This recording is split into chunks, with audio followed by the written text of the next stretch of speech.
आम आदमी पार्टी की प्रेस कॉन्फ्रेंस में, सुनिए क्या कह रहे हैं संजय सिंह। भारतीय जनता पार्टी और देश के प्रधानमंत्री का, इसलिए माननीय न्यायालय को भी इन बातों का संज्ञान लेना चाहिए। और जो एक छोटा मामला अब सीबीआई का बचा है, आप जानते हैं ईडी जब जमानत देती है तो पीएमएलए की शर्त कहती है कि अदालत को यह लगना चाहिए कि व्यक्ति निर्दोष है, तभी उसको जमानत मिल सकती है। ईडी की कोर्ट ने जमानत दिया, यह मान के दिया कि अरविंद केजरीवाल निर्दोष है, यह मान के दिया कि ईडी के अधिकारी बायस्ड तरीके से, दुर्भावना से केजरीवाल के खिलाफ केस बना रहे हैं, कार्रवाई कर रहे हैं। और दूसरा, जो सुप्रीम कोर्ट का फैसला आया कल, उस फैसले में भी साफ तौर पे कहा गया है कि जांच करने का मकसद, पूछताछ करने का मकसद ये नहीं कि आप किसी को गिरफ्तार कर लें। और बहुत सारे गंभीर सवाल ईडी के ऊपर उठाए गए।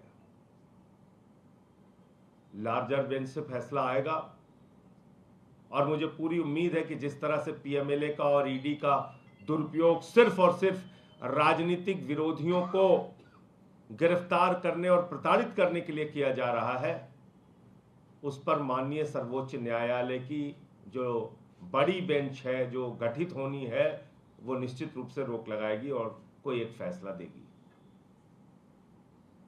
लेकिन जो केजरीवाल के स्वास्थ्य की हालत है, आपके माध्यम से देश को पता होना चाहिए कि अगर उनको जल्द ही बाहर निकालकर समुचित इलाज नहीं किया गया तो उनके साथ कोई गंभीर घटना जेल के अंदर हो सकती है।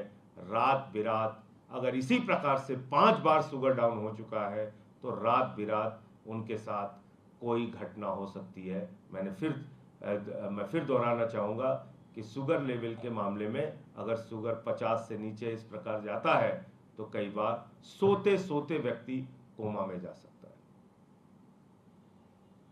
तो ये बातें थी जो आपसे शेयर करना था, आपको जानकारी देना था कि 21 मार्च से अब तक 8.5 किलो वजन कम हो चुका है।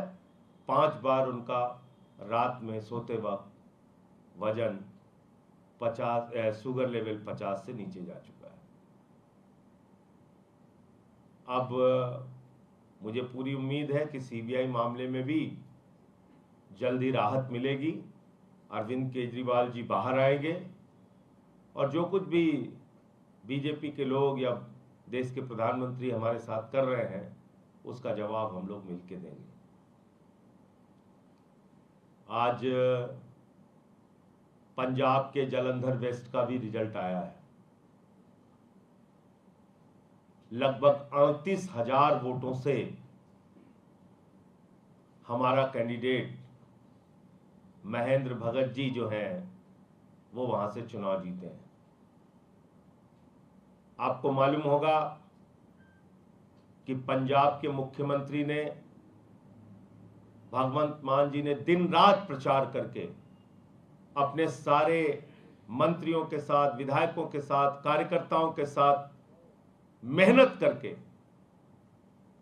ये चुनाव लड़ा। और यही आम आदमी पार्टी के साथियों की खूबसूरती है, यही हमारे संगठन की खूबसूरती है कि सब लोग मिलकर अपने लक्ष्य के लिए काम करते हैं। लोकसभा का परिणाम हमारे अपेक्षाओं के अनुरूप नहीं रहा,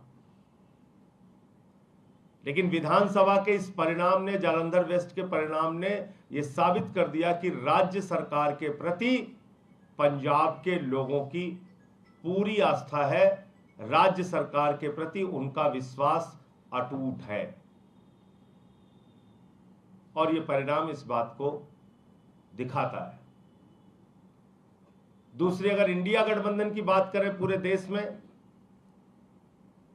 तो इंडिया गठबंधन के लिए भी अच्छी खबरें हैं।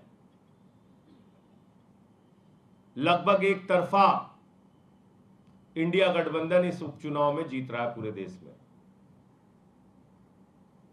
तो अब कहीं ना कहीं भारतीय जनता पार्टी को यह समझ लेना चाहिए कि सिर्फ कोरे वादों और झूठे जुमलों से काम चलने वाला नहीं है। आपको कुछ करके दिखाना होगा। किसानों के लिए, नौजवानों के लिए अग्निवीर जैसी योजना को खत्म करके पुरानी सेना की भर्ती बहाल करनी होगी। वो तमाम जो सवाल हैं वो आपको करके दिखाना होगा। और दूसरी और सबसे बड़ी बात यह है, आम आदमी पार्टी के लिए